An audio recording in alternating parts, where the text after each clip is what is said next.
Welcome to my channel. आज हम discuss करेंगे बायलिंगुअलिज्म के बारे में। हम टाइप्स ऑफ बायलिंगुअलिज्म और relation of bilingualism with cognitive abilities को भी डिस्कस करेंगे। तो बायलिंगुअलिज्म को डिफाइन करने में जो सबसे बड़ा मसला आता है वो है फ्लुएंसी का मसला आता है। फॉर एग्जांपल हमें सिंपली ये पता है कि बायलिंगुअल उस बंदे को कहते हैं जो कि एक से ज़्यादा लैंग्वेज बोलता हो या समझता हो। लेकिन यहाँ पे प्रॉब्लम ये है कि हम किस बंदे को बाइलिंगुअल बुलाएंगे।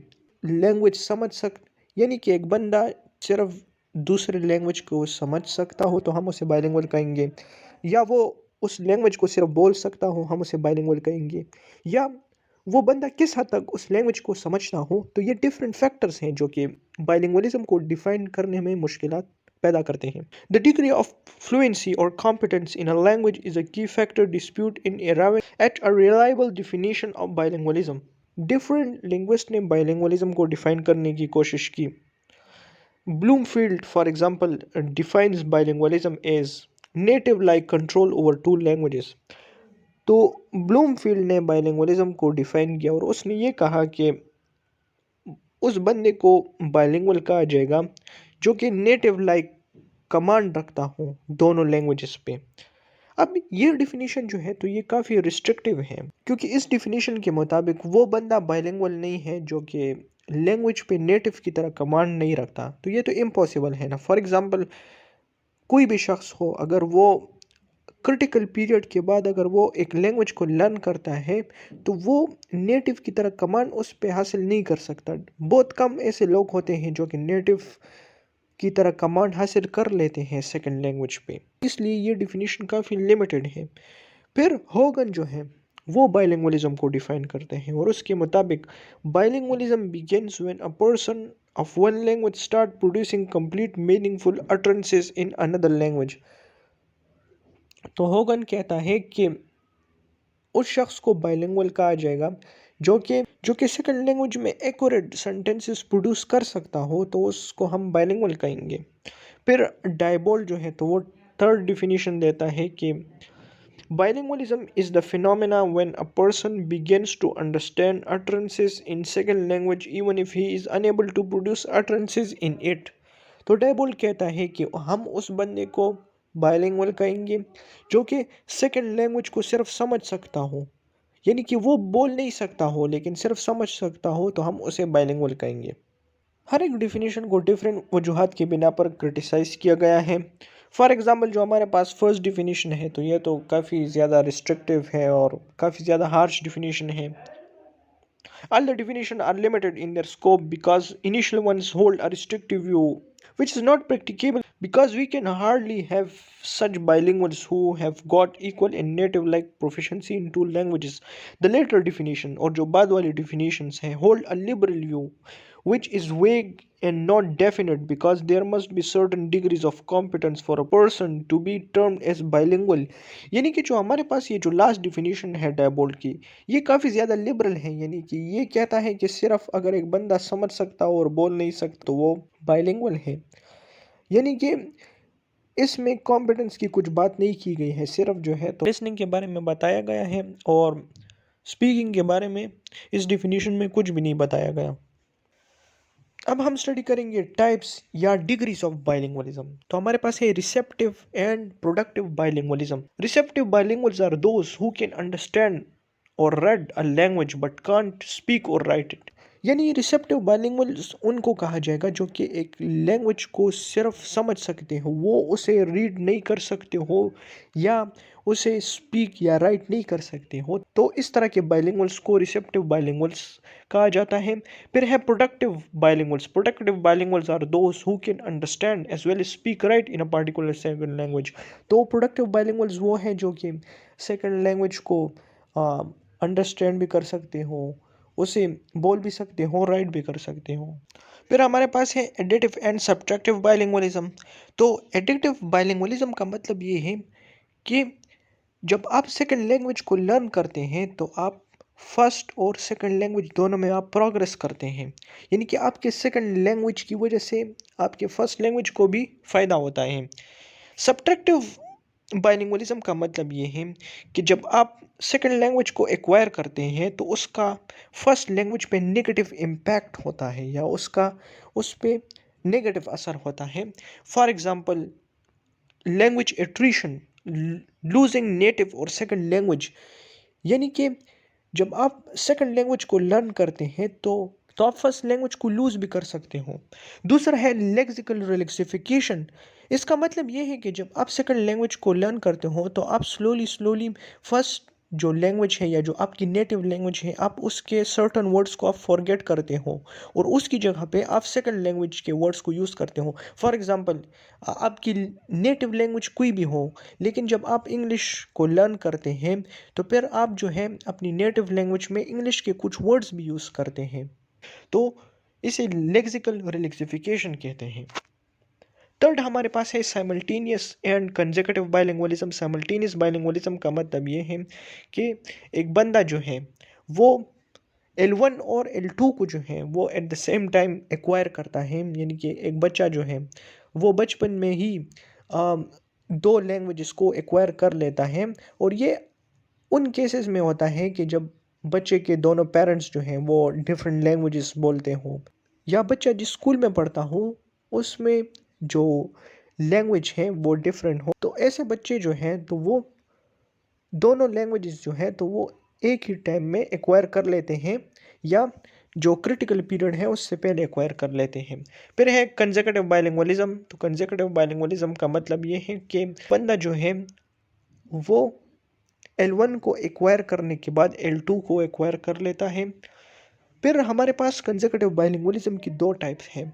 फर्स्ट है अर्ली बाइलिंगुअलिज्म और सेकंड है लेट बाइलिंगुअलिज्म। अर्ली बाइलिंगुअलिज्म का मतलब ये है when second language is acquired during critical period, कि एक बच्चा जो है वो सेकंड लैंग्वेज को क्रिटिकल पीरियड में ही एक्वायर कर लेता है।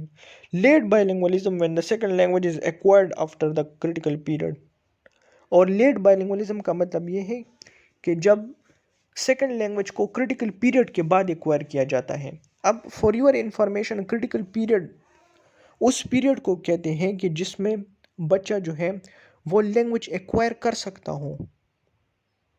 और उस पीरियड में जब कोई बच्चा लैंग्वेज एक्वायर कर लेता है तो उस पे नेटिव की तरह कमांड हासिल करना आसान होता है।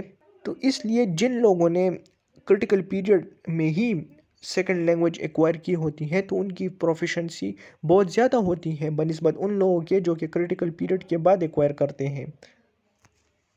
फोर्थ हमारे पास है बैलेंस एंड नॉन बैलेंस बाइलिंगुअल्स। तो देखिए बैलेंस बाइलिंगुअल्स वो हैं जो कि फर्स्ट और सेकंड लैंग्वेज को इक्वल प्रोफिशेंसी के साथ बोलते हो, यानी कि उनकी जो प्रोफिशेंसी है या फ्लुएंसी है तो वो दोनों लैंग्वेज में सेम ही हो।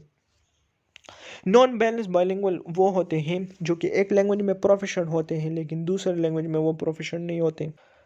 अब हम स्टडी करेंगे कि बाइलिंगुअलिज्म का कॉग्निटिव एबिलिटीज़ के साथ क्या रिलेशनशिप है। कॉग्निटिव एबिलिटीज़ का मतलब है मेंटल एबिलिटीज़ या इंटेलिजेंस के साथ इसका क्या ताल्लुक है। तो अराउंड 1900 में हमारे पास ये ख्याल किया जाता था कि बाइलिंगुअलिज्म जो है तो इसका नेगेटिव रिलेशनशिप है कॉग्निटिव एबिलिटीज़ के साथ, क्योंकि कुछ साइंटिस्ट का मानना ये था कि जब कोई सेकंड लैंग्वेज एक्वायर करता है तो इसकी वजह से उसकी इंटेलिजेंस में कमी वाक़ई होती है।